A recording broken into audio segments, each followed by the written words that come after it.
Hi everyone, I'm Kelly Heidbrader and this is Lenawee. We're taking a tour around Lenawee County to see some amazing things going on in our classroom. And today we're taking a trip to Addison High School. They actually have their own radio station and we're making some movies right here at the LASD Tech Center. But first, we take you to Sand Creek to see their outstanding students. Outstanding in their field, literally.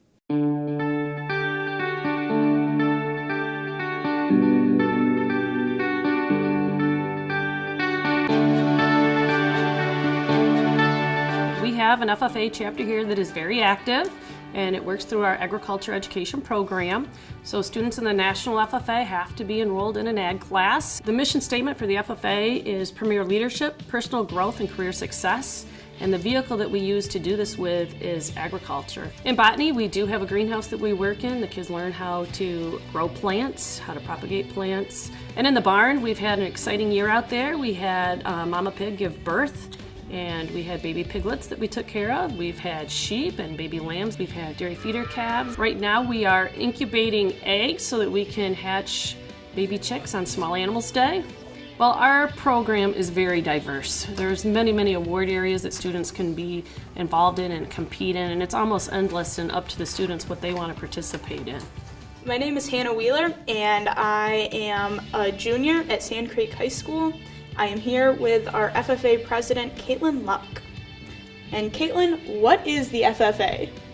The FFA is a program that teaches premier leadership and personal skills to help you communicate and effectively go out into the workforce through agriculture education. This year we've done many things. We've worked with the animals in our land lab. We just had a plant sale yesterday for our greenhouse that helped with our fundraising this year. We've went to many conventions, like National Convention in Louisville, Kentucky, and that helped us learn many new skills.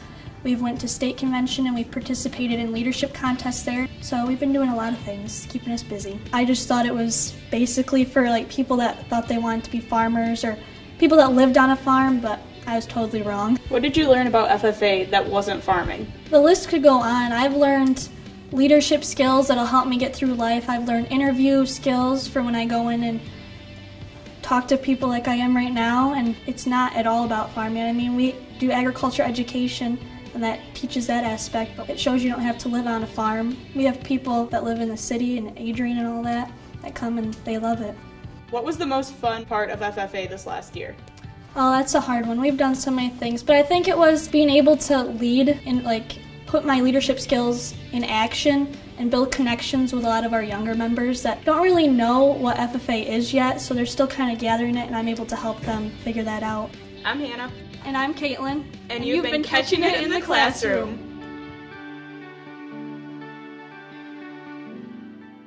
We're really proud of those kids and they are truly digging into their future. Well, let's take off to Addison High School, where did you know that they have created a brand new program there? They have students that run their own radio station, WQAR. Check it out. This is WQAR-LP, Addison, Michigan, 95.7 FM, Q95, The Panther, Addison's home for classic rock. Okay, this is the first year, of course, for the radio station.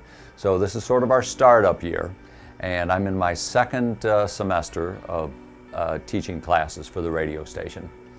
So, right now kids are doing, 3 or 4 projects a semester. All kids know how to run the radio station. All kids know how to insert songs. They know about, stingers. And so the kids really probably know more than I do already. It doesn't matter if you live on the farm now, or dad works in a factory, or dad's the CEO of a company. These kids are coming in technologically savvy already, even in this area. But yeah, then to see them get on the air and hear themselves, and the parents listen to their programs, it's a great feeling. With previous experience in audio and video, I decided that this was probably something I should try out just to get more of a audio side of it. And I've learned a lot about music and interviewing people, a lot about other people. Really opened my mind to music, learned a new genre.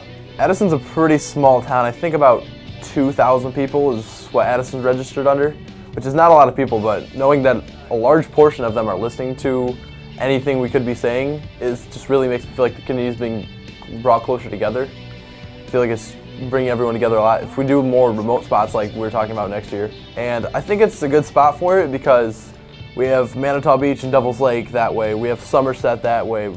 I mean, Hillsdale's a big town, but it's that way. We're the middle of everything, so we get a little bit of everything. So whether you're here or whether you're on 106.1 out of Lansing, I believe it is, you're still being broadcasted, which is, I think, a very interesting aspect of it. So I mean, whether you're being broadcasted to 2 or to 2,000 or to 20,000, it's still, I think, a fun and actually an interesting experience to know that your voice is going out to that many people. To me, it put me more in control of most like other lessons you take, and it's always like, other lessons will always have you doing something by the book. With radio, it's very largely up to you. Markham will give us he'll give us a set, say here you have to do this, you have to have so many minutes, you have to have just these guidelines, and from there on it's your decision what you say and what you write and how you do it. So it's very fun. I think it's one of the better things I've done in high school. Like I said earlier, it's interesting to me. It's practical.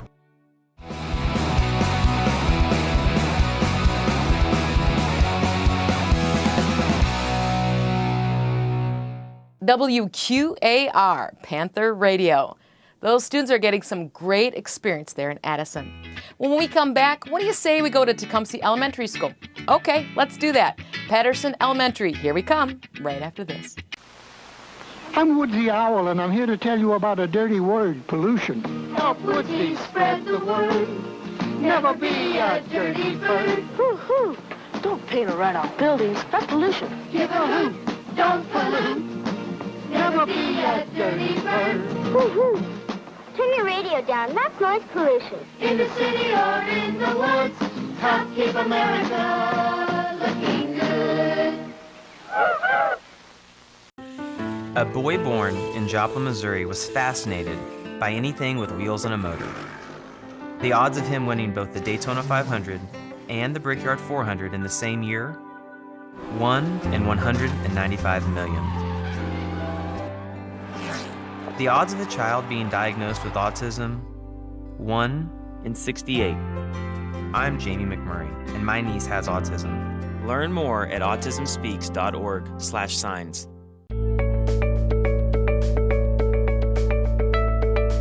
Welcome back. Students at Patterson Elementary School in Tecumseh are learning some skills that will truly stay with them for the rest of their lives. Let's let them tell you about their Daily 5.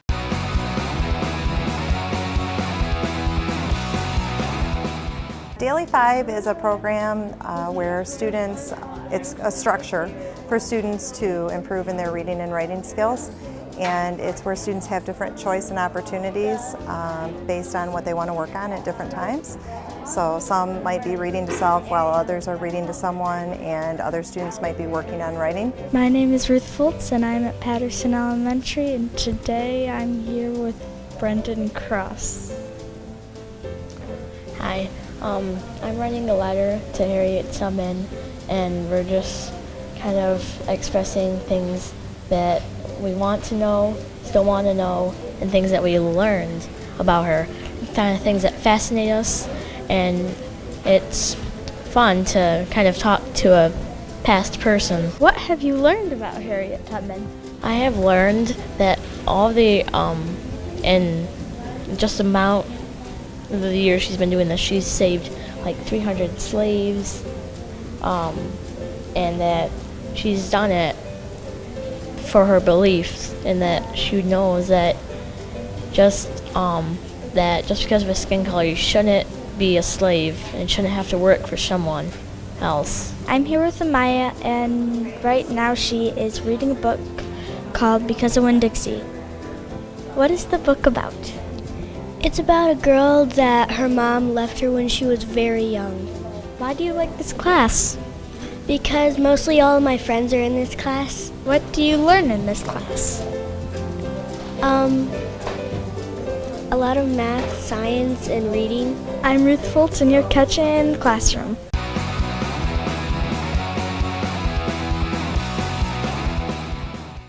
Very nice. Everyone needs to practice their Daily 5. Coming up next, some of our students are working with algae. You gotta watch it, so stay right there. If you want to be a parent, it doesn't matter how you play or even what you wear. You just need to be there. Thousands of teens in foster care don't need perfection. They just need you.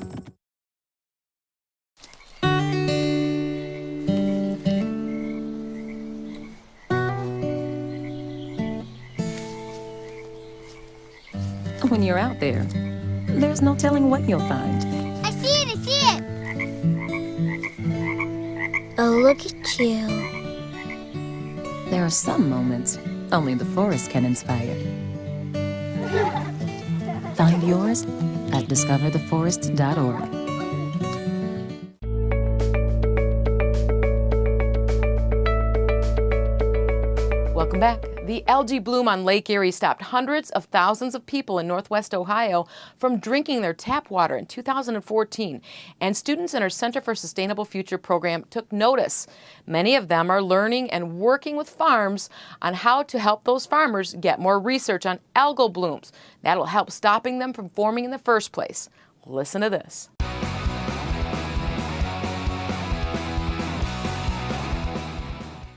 Hello, my name is Lucas Wilford, and I'm a student here at the CSF in the Sustainable Agriculture and Environmental Sciences class. Today I'll be talking to you about HABs in agriculture. What would you do with $82 million? Would you buy acreage? A private island? How about your own beach and fishing boat? I'll tell you what I would do. I would buy the biggest farm I could. Unfortunately, I'll probably never have that much money. But for the U.S. seafood and tourism industry, it's a possibility. You see, every year the American seafood and tourism industry takes a hefty loss of $82 million due to a silent killer, HABs, otherwise known as harmful algae blooms or blue-green algae. HABs are sudden growths of toxic algae that can harm humans, pets, livestock, and the environment when in contact or digestion. Many beaches, cities, and shoreline towns along our Great Lakes like Saginaw Bay, Michigan, and Toledo, Ohio are suffering every year due to this evolving problem. So, what's the cause?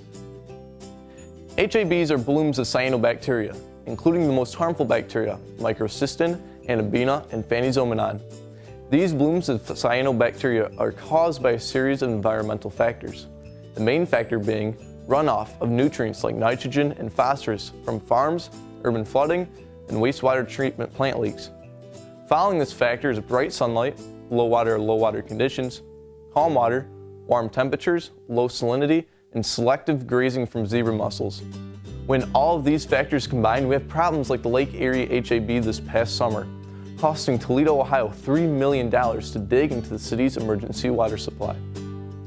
Problems like this HAB are popping up all over the United States, and according to the National Oceanic and Atmospheric Administration, there's been an estimated $3 billion of loss in the United States due to fish kills, loss of tourism, and human illness. So with all of this loss of money and environment, who is to blame? There are many people contributing to this factor, maybe even yourselves. An everyday person who enjoys a healthy lawn, or the average farmer who wants a few extra bushels of grain at harvest are mainly the two contributing factors. You see, nutrients like nitrogen and phosphorus come from fertilizers and animal waste. Fertilizers are used by farmers to promote health and growth in their crops, and everyday people use fertilizers to make their lawns healthy, thick, and strong in color. The problem starts with the over-fertilization of these things. Mistakes like farmers using too much fertilizer or having leaky fertilizer barrels, or an everyday person using high phosphorus fertilizers or fertilizing before a rainstorm are the causes. These nutrients are too much for the soil and leach from a ditch or drain to a river and then eventually to a lake or ocean, resulting in sudden blooms of algae when the conditions are right. Now, as tensions rise on who's to blame, focus is shifting towards a bright light at the end of the tunnel.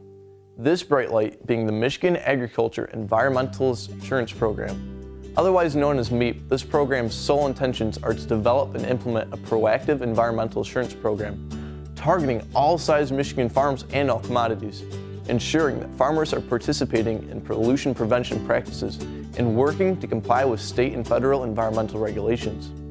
In other words, MEEP strives to help farmers reduce nutrient pollution on their farms, which can end up in waterways. Now, Any farmer can participate in the Meat Farm Verification Program by first contacting their district Natural Resources Conservation Service technician. This technician and the farmer will work through 3 stages of verification. The first stage is education. The farmer will be educated on what MEAP is, what MEAP addresses, and all the benefits of MEAP.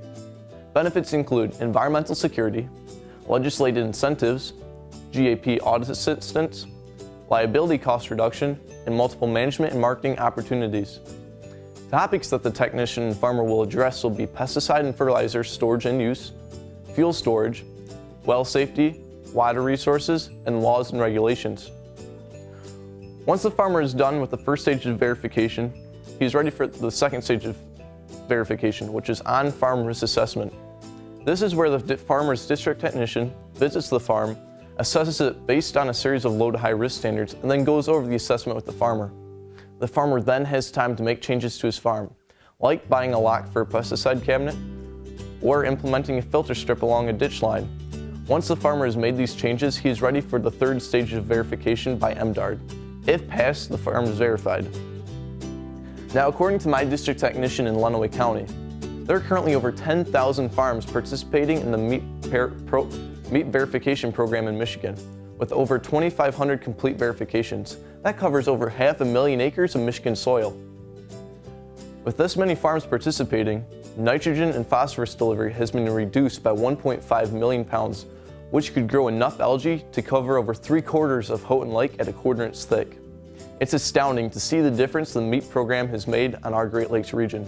In my county alone, there are currently over 34 farms participating in the MEAP verification, covering over 26,000 acres. With the river raisin running right through my county and flooding the Lake Erie, it won't be long till we see a decrease in harmful algae blooms as a result. Now it's time for you to magnify your impact on this issue. As farmers, we carry the sole responsibility to be good stewards towards the earth. Participating in the Meat Farm Verification Program will not only help us be good stewards toward reducing HABs, but it will also help us gain multiple management and marketing opportunities, promoting the MEAP label as a sign of agricultural integrity. As an everyday person, we can reduce HABs by having our lawn soil tested for nutrients, checking the weather forecast before fertilizing, cleaning up fertilizer spills, regularly checking and maintaining our septic systems, and preventing large flocks of Canadian geese from concentrating. If we can continue to be good stewards towards reducing HABs, we'll continue to see a decrease in them as a result, and an increase in tourism, populations, and overall habitat health. Thanks for your time. I'm Lucas Wilfer, and you're catching it in the classroom.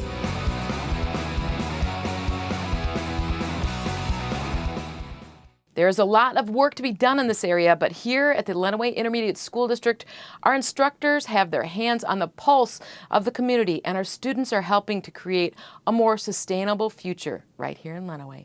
Well, we go from farming to construction. When we come back, you'll meet some students that are dreaming big and doing some extreme designs. This new dad is picturing a tree house in the sky, but he's ignoring the instructions. Good luck, big guy. His kids know that he's building without a clue. Never been so good with nails and glue. Now we're trapped inside a box. I hope mom knows what to do. Mom! See, you don't have to be perfect to be the perfect parent. Thousands of siblings in foster care will take you just as you are.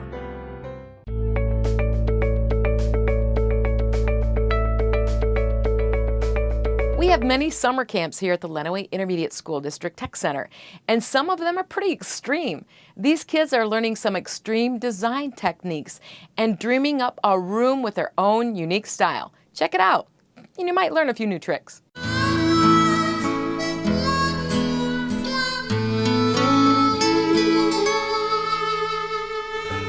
So this is Extreme Design Camp, where students get the chance to remodel their room.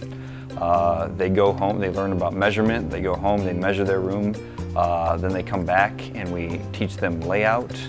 They get to use a computer software program which allows them to actually do a 3D rendering of their room. They get to choose the paint, all of the appliances and furniture that would be in their rooms.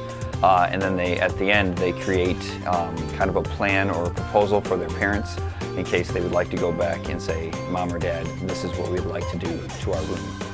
They also learn how to paint, caulk, and do to help them do the manual labor if that's what they want to do. So this is my presentation board about my dream room. So basically we use this design program, which we measured our room and then made a model of it, and then we put all of our items that we want in our room into it. And then all these are the actual items that I want that I found online, and I'm gonna put the prices on it. Well, I really like blue, so that's like my main color. And I have one wall that's wallpaper, which is striped wallpaper, and then all the other are blue that match the wallpaper. Well, we just painted this wall. We did the trimming of the outside, and then we rolled the inside. We painted it with a paintbrush, the trim.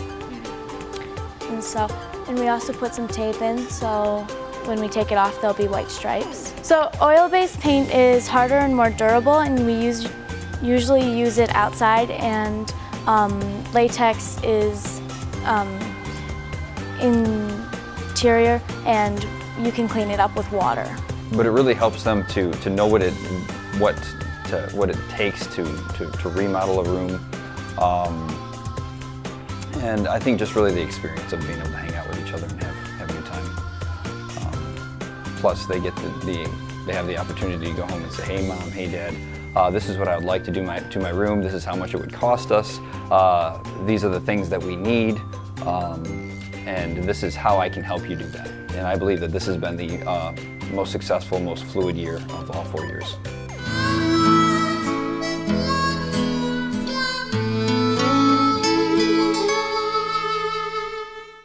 I just love those kids. We had such a nice day playing outside together.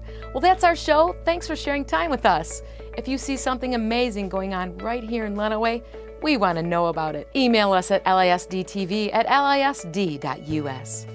I'm your host, Kelly Heidbrader. Make it a great day, Lenawee.